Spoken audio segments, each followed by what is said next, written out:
एगो बेटी के शादी के गाना गा रहल छी। पसंद पड़त सब्सक्राइब कर देवे, शेयर कर देवे, लाइक कर देवे, कमेंट कर देवे। गे माई माड़बा के काते काते घुमाथिन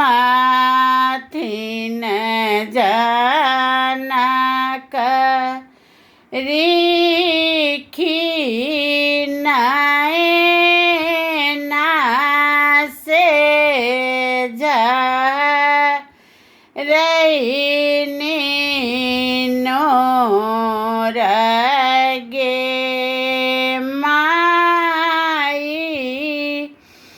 माड़बा के काते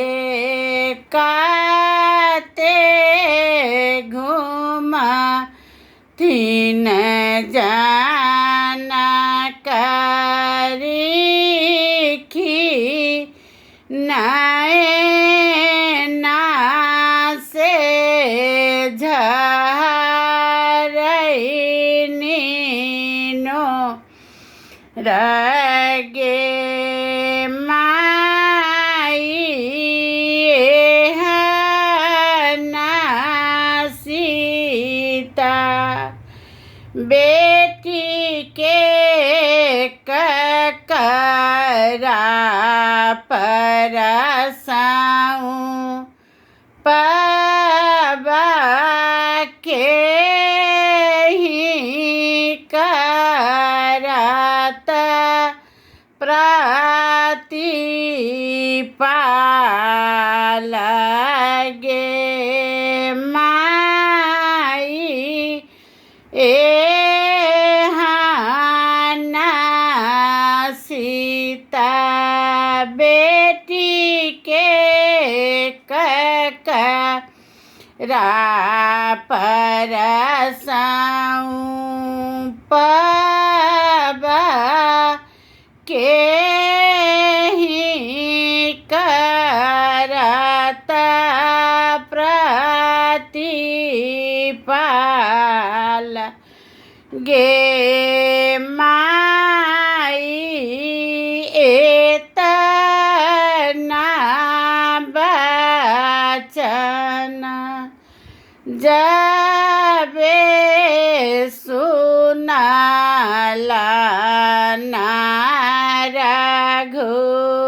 रघुबर दुनू चलल ठाम गे माई एतना बचन जबे सुनला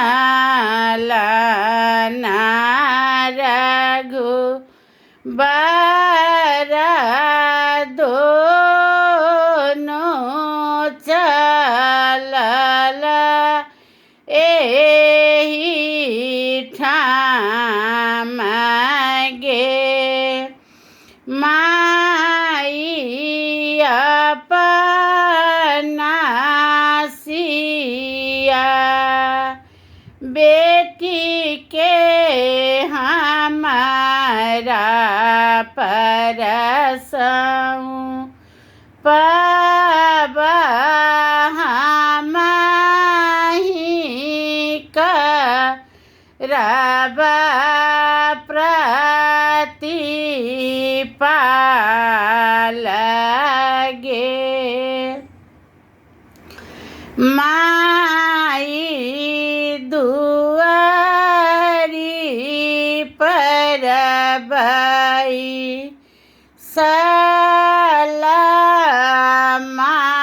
सलामाए सुनाए ना मोती जका झरैनी नोर गे माई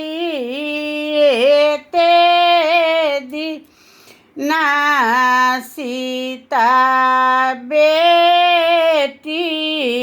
हमारा छतिया बेटी भेली वीरांगना